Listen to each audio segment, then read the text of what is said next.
Monsieur Janvier porte la tenue des pompiers anglais de Bristol, Monsieur Février celle des pompiers péruviens de Lima. Bref, avec les 12 mois de l'année, vous ferez le tour de la planète. Tous ces habits proviennent de la collection d'un sapeur-pompier passionné qui rêve d'ouvrir un musée.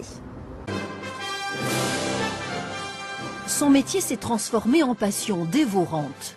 20 ans que Nicolas Goégel est sapeur-pompier, 20 ans que ce trentenaire originaire du sud de la France collectionne les casques et les habits des soldats du feu du monde entier. Et tout a commencé à New York. Ça, c'est mon premier casque que j'ai reçu quand j'étais pompier à New York en 1994.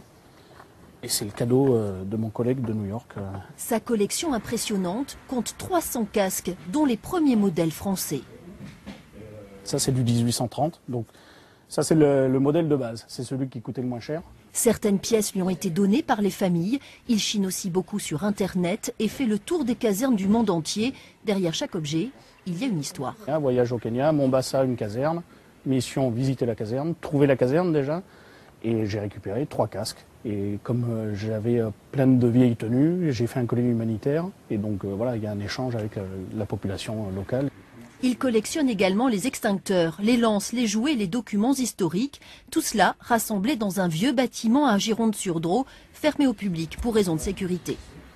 On me laisse gracieusement le local pour entreposer mon matériel en attendant de trouver une solution. À ce jour, j'ai toujours rien trouvé. Et on cherche 300 mètres carrés à mettre à disposition pour accueillir le seul et unique musée des pompiers du monde. Pour le calendrier 2014, ses collègues présentent les tenues de pompiers de 12 villes jumelées avec Bordeaux, l'occasion de partager sa passion en attendant le musée.